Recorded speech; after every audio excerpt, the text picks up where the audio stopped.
The Tahoe Today Show. Yeah, we got him live here in the studio. We're going to take a quick commercial break and then get, oh no, we can't, no, we can't. Direct me, Director Kevin Beck.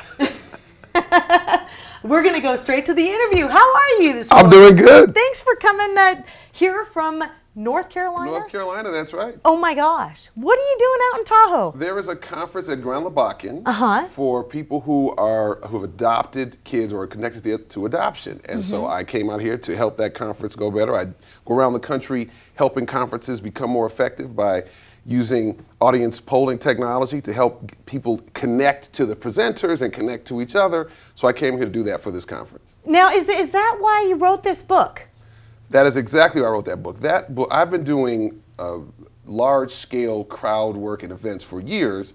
I also do a lot of work on race relations and having people have better dialogue about a variety of topics. And I have found that the technology of audience response devices, whether it's these kind of devices that are separate devices or cell phones or tablets, it really changes what a meeting is because people become more connected to what's going on stage. They go from being an audience to participants if you ask the right questions. You ask the right questions and people see themselves in light of the diversity of answers in the room, and they feel more a part of a community. It also helps groups figure out what they want to do. You know how you go to a meeting and there's a lot of yammering, and then at the end you don't know what happened. What happened there? Well, some people spoke, some people didn't. This changes all of that if you use it properly. So this book is the first book that's about this topic. It's fascinating. So tell me, just out of curiosity, what is the average attention span? I feel I've gone to conferences before, sat in a room all day long, listened to the presenter, and there's a certain amount of time I feel like goes by where that wall gets built between me sitting there and the presenter, and you just kind of glaze over. What I'm told as a professional speaker is that you have to keep people's interest. Do something dramatic about every 7 minutes because longer than that, often people start to kind of glaze out. So part of what this can do is to do something, give the speaker an option to do something that keeps people engaged, keeps them connected to you in front of the room, and also it makes you more responsive to what's happening because you ask the audience a question. You ask them a question. What do you think about this topic? You see the diversity of answers, you see an answer instantly, you have to say something to that. So it gives any kind of experience an aliveness, an organic nature that often you don't have in your typical boring conferences or panels or whatever. Totally, it's fascinating. So every 7 minutes, if you have a conference that you're putting on, or you're, say, hotel casino out there that has these massive conference rooms, this is what you do. You think, wow, every 7 minutes, that's a tough thing to do.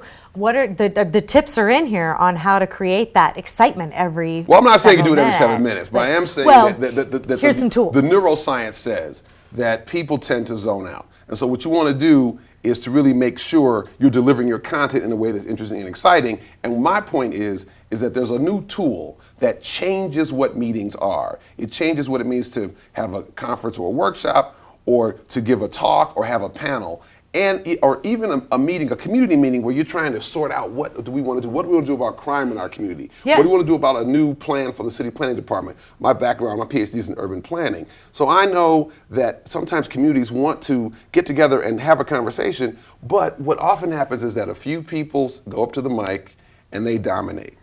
And some people don't say what they want, don't have a chance to say what they want. This tool changes all that. It allows everybody to have a voice and everybody to speak. I call it speed polling to enhance input and knowledge, or SPEAK.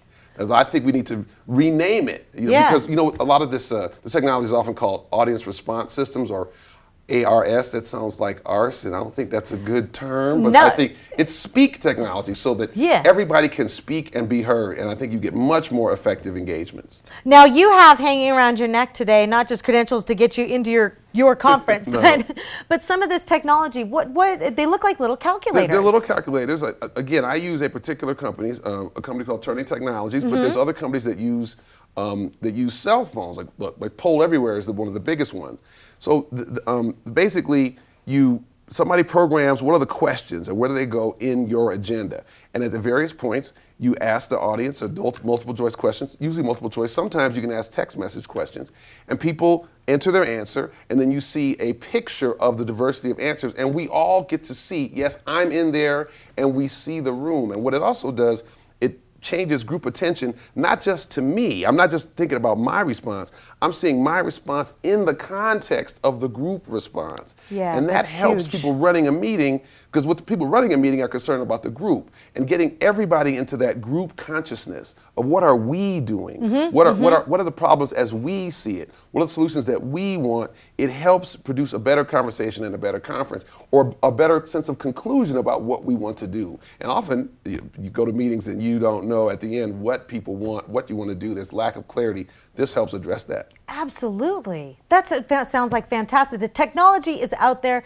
You have put it together in a fantastic form, and people can get more information. Yes, they can from get more. The book. Exactly. ReadTheRoomForReal.com. The book is out. It's available on Amazon today. Thank you so much for holding up the book. I really appreciate it. Fantastic. Because I am trying to reach all sorts of people. I'm trying to reach venues, like resort venues, to give them a competitive edge over others. I think that in the 50 years from now, we'll all use this.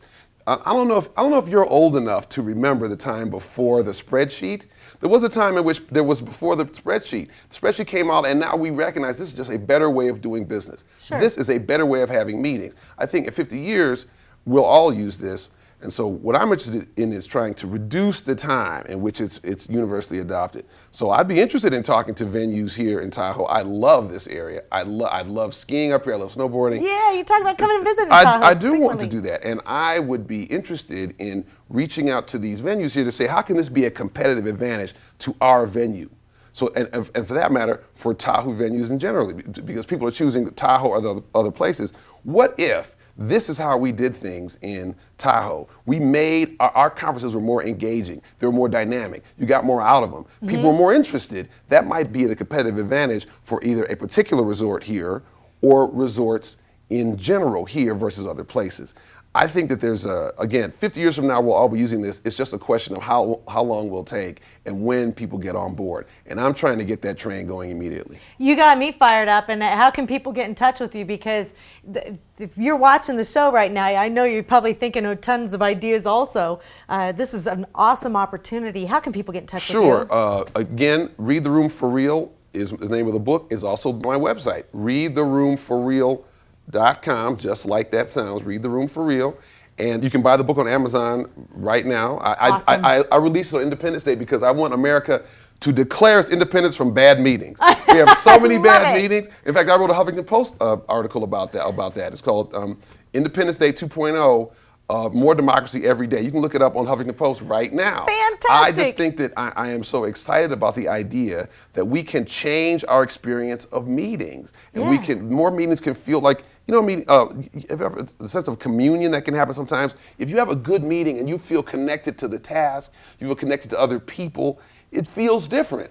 We can have meetings like that all the time. We just need to figure out a way to hear from everybody more effectively, and this is the way to go. I absolutely love it. On Amazon, Dr. David Campt, thank you very much for stopping by the studio this morning. And Read the Room for Real is the book. You want to hold a meeting or you have any ideas on what this can be used for. I mean, it's not just the big casinos, smaller hotels, nonprofits, businesses. You have a public meeting, people need to say, Right? why are we not using a technology that's cheap, that's easy to use? We need to start speaking up for, we can have better meetings. So if we're not using it, we need to ask the people who are running a meeting, why are we not using that? I know we can. I read a book about it. Board meetings, government meetings, all of it. It's That's a right. sport. Read the Room for Real. You can find it on Amazon, Amazon.com. There you go. We'll be back right after this.